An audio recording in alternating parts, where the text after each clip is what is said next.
Premise, আমরা কোথায় আসলাম? এটা আমাকে কই নিয়ে আসছো তুমি? এখানে কিভাবে আসলাম আমি? আরে ভয় পাওয়ার কিছু নাই, এটা সেই রুম যেটার কথা আমি তোমাকে বলছিলাম। রাধিকা তার জীবনেও কোনোদিন এমন রুম দেখেনি। ঘুম থেকে উঠে প্রিমিসকে এই রুমে দেখে সে ভয় পেয়ে যায়। সে কোনোদিন কল্পনাতেও এরকম রুমের কথা ভাবেনি। চিন্তার কোনো কারণ নাই, এই ফ্ল্যাটের ভাড়া তোমাকে দিতে হবে না। এটা আমার এক বন্ধুর ফ্ল্যাট, ও দেশের বাইরে গেছে, ঠিক কবে আসে তার কোনো ঠিক নাই। কাজের জন্য ও দেশের বাইরে গেছে, তো এখন তুমি এখানে আরামসে নিশ্চিন্তায় থাকতে পারো। কিন্তু আমার মনে হয় না এটা ঠিক হবে। তুমি তো বুঝতেই পারতাছো আরেকজনের বাসায় কিভাবে না বলে থাকতে পারি। আরে এটা কোনো ব্যাপার না, আমি আমার বন্ধুর সাথে কথা বলছি, ওর কোনো সমস্যা নাই। তো আমাদের কি সমস্যা? এরপর প্রিমিস রাধিকা কিছু বলার আগেই তাকে নিয়ে পুরো ফ্ল্যাট ঘুরে দেখায়। পুরো ফ্ল্যাট ঘুরে দেখানোর পর রাধিকাকে আবার খাটে নিয়ে বসায় আর বলে, রাধিকা, তোমার কি এই ফ্ল্যাটটা পছন্দ হইছে? আরে হ্যাঁ, অনেক পছন্দ হইছে। আমি তো ভাবতেই পারি না এমন কিছু। শুনে খুব ভালো লাগলো যে তোমার রুমটা পছন্দ হইছে। আচ্ছা তুমি চলো আমার সাথে, তোমাকে এক জায়গায় নিয়ে যাব। এরপর প্রিমিস রাধিকাকে নিয়ে গোল্ডেন লিফ হাউজিং এর বাইরে চলে আসে এবং তাকে এক জায়গায় নিয়ে যাওয়ার জন্য বলে। আরে এখন আবার কোথায় যাব? তুমি আমার জন্য অনেক করছো প্রিমিস। আরে আগে চলো তো আমার সাথে, তারপর সব বুঝতে পারবা। এখন আর কথা বলা লাগবে না, চুপচাপ আমার সাথে চলো। যখন প্রেমিস চৌধুরী শপিং কমপ্লেক্সের দিকে যাওয়ার জন্য অটো খুঁজতেছিল, তখন রাধিকা চৌধুরী শপিং কমপ্লেক্সের নাম শুনে চমকে যায়। তার মনে হচ্ছিল প্রেমিস তার জন্য ওইখান থেকে কেনাকাটা করবে। সে জানতো চৌধুরী শপিং কমপ্লেক্স অনেক নামি দামি মার্কেট। সে জানতো প্রেমিস এখানকার জামা কাপড় অ্যাফোর্ড করতে পারবে না। তাই রাধিকা প্রেমিসকে বোঝানোর জন্য চেষ্টা করতে থাকে। আরে তুমি চিন্তা করো না তো, তুমি আগে আমার সাথে চলো, তারপরে দেখা যাবে না। রাধিকা বুঝতে পারছিল না আসলে প্রিমিস কি করতে যাচ্ছে। কিছুক্ষণ পর প্রিমিস আর রাধিকা সেই দামি শপিং মলের সামনে চলে যায়, যেখানে রিমিনি কিছুদিন আগে প্রিমিসকে নিয়ে এসেছিল। প্রিমিস স্যার, আমি এই শপের ইনচার্জ, আর আজকে এখানে একটা কাজে আসছি, আর সেটা আপনার জন্যই। আমার জন্য? আমার এই শপের সাথে কি কাজ? এরপর প্রিমিস রাধিকাকে নিয়ে ভেতরে যাইতে চায়, কিন্তু রাধিকা তাকে বাধা দেয়। ওইখানে যাওয়ার কোনো দরকার নাই, প্লিজ চলো আমরা অন্য কোথাও যাই। রাধিকা কোনোদিন এত দামি শপিং মলে আসেনি। তার মনে হচ্ছিল এই জায়গা তার জন্য না। সে যখন শপিং করত ঢাকা শহরের সবচেয়ে সস্তা জায়গায় যেত। আরে রাধিকা চলো, কিচ্ছু হবে না, আমি আছি তো, কোনো চিন্তার কারণ নাই, তুমি আমার সাথে চলো। রাধিকা তখন ভিতরে যেতে ভয় পাচ্ছিল। এরপর প্রিমিস তার হাত ধরে সোজা শপিং মলের ভিতরে নিয়ে যায়, আর সেখানে ঢুকে সোজা একটি শোরুমে নিয়ে যায়। শোরুমের মধ্যে ম্যানেজার তানভীর এক কোণায় দাঁড়িয়ে ছিল। সে পিছন থেকে দেখছিল একটি সাধারণ ছেলে আর মেয়ে জামা কাপড় দেখছে। আরে ভাই, এগুলো আবার কারা আসলো? নিশ্চয়ই জামা কাপড় পরে ছবি তুলতে আসছে, আর নাইলে এসির বাতাস খেয়ে চলে যাবে। প্রিমিস আর রাধিকার জামা কাপড়ের অবস্থা পিছন থেকে দেখে ম্যানেজারের মেজাজ খারাপ হয়ে যায়। সে ভাবছে তারা এমনি মার্কেটে ঢুকেছে, জামা কাপড় কেনার জন্য নয়। তাদের দুইজনকে শায়েস্তা করার জন্য ম্যানেজার তানভীর তাদের পিছনে গিয়ে বলে, hello sir and madam, welcome to our Chowdhury shopping complex. প্রিমিস আর রাধিকা পিছন থেকে সামনে ঘোরার আগেই ম্যানেজার তানভীর বিরক্ত হয়ে আবার তাদের উদ্দেশ্যে বলে, স্যার আমাদের এইখানে ড্রেস 5,000 টাকা থেকে শুরু, আর ম্যাক্সিমাম ড্রেস 10,000 টাকার মতন। তো আমি কি আপনাদের বাজেট জানতে পারি? তাহলে আমি আপনাদের হিসাবে ড্রেস দেখাতে পারি। এটা ম্যানেজার তানভীরের চাল। এইভাবে সে কাস্টমারদেরকে বের করে দেয়, যাতে কেউ শুধু জামা কাপড় না কিনে এসির বাতাস খেতে না আসে। এরপর ম্যানেজার তার কথা শেষ করে আর এইদিকে প্রিমিস তার দিকে ঘুরে।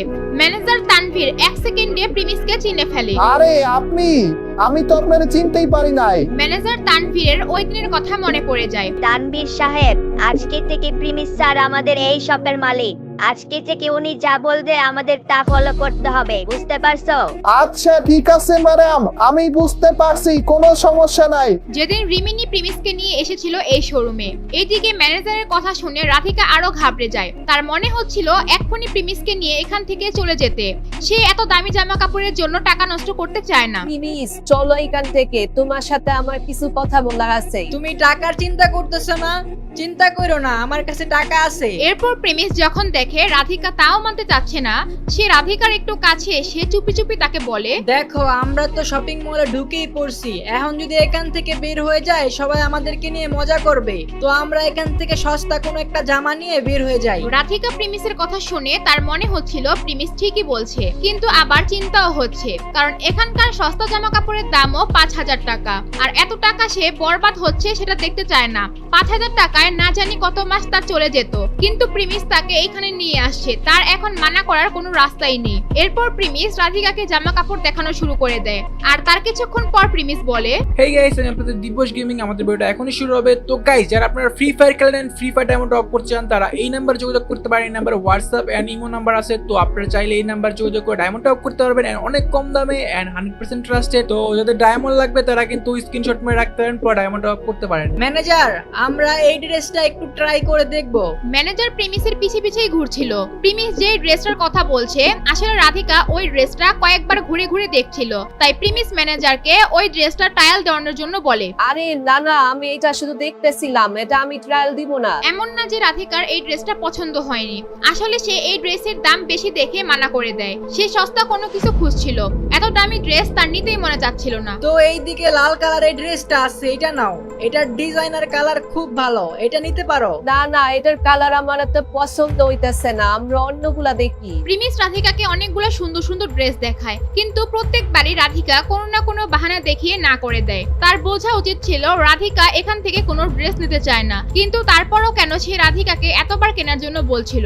এইদিকে প্রিমিসও বুঝতেছিল না রাধিকা কেন নিতে চাচ্ছে না। আরে ভাই, এই মাইয়া কি চাইতেছে? কোনো ড্রেসই তো পছন্দ করতেছে না, কাহিনী তো বুঝতাছি না কিছু। এই কাহিনীগুলো দেখে ম্যানেজার তানভীর অবাক হয়ে যায়। প্রিমিস যেভাবে রাধিকার পিছনে পিছনে ঘুরছিল, এটা দেখে সে ভাবছে প্রিমিস রাধিকাকে পছন্দ করে। সে দেখছিল এত সম্পদের মালিক প্রিমিস, সে সামান্য একটা মেয়ের পিছনে ঘুরছে।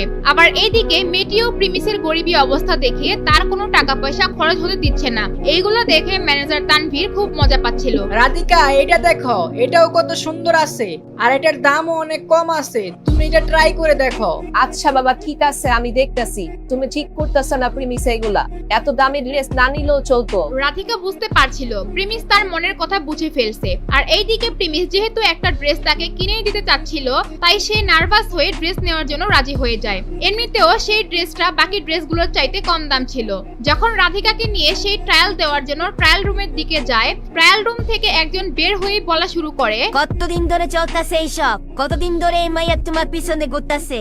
দেখো, এই মাইয়া ড্রেসের চক্করে পইরা ফকির হয়ে যায় না। প্রিমিসের এক্স গার্লফ্রেন্ড সুনাইরার সাথে দেখা হয়ে যায় ট্রায়াল রুমে। সুনাইরা উল্টাপাল্টা বলে সে রাধিকার দিকে তাকিয়ে দেখতে থাকে।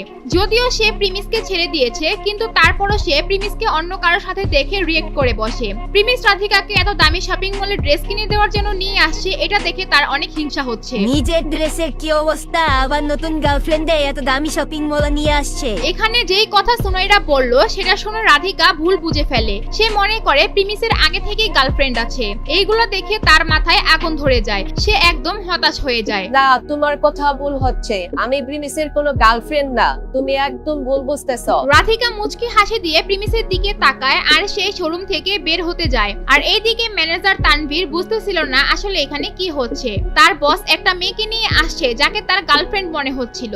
আবার ঠিক সেখানে ট্রায়াল রুমের মধ্য থেকে আরেক গার্লফ্রেন্ড বের হলো। তার মনে হচ্ছিল তার বস প্লে বয়। রাধিকা, তুমি আমার কথা শোনো প্লিজ, তুমি আমাকে ভুল বুঝো না, একটু শোনো প্লিজ রাধিকা। প্রিমিস রাধিকাকে থামানোর জন্য তার পিছনে গিয়ে তাকে আটকানোর চেষ্টা করে। প্রিমিস রাধিকাকে এটা জানাইতে চায় যে তাদের মধ্যে ব্রেকআপ হয়ে গিয়েছে, তাদের দুইজনের মধ্যে এমন কিছু নাই যেটা সে ভাবছে। প্রিমিস কি পারবে রাধিকাকে বুঝাতে, নাকি রাধিকা চলে যাবে এখান থেকে? রাধিকা যদি থেকেও যায়, প্রিমিসের এক্স গার্লফ্রেন্ড কি করবে তাদের সাথে? তা জানতে চাইলে দিবস গেমিং এর ইউটিউব চ্যানেলটি সাবস্ক্রাইব করে নোটিফিকেশন বাটন বাজিয়ে রাখেন, যাতে পরের পার্টটি আসার সাথে সাথেই দেখতে পারেন।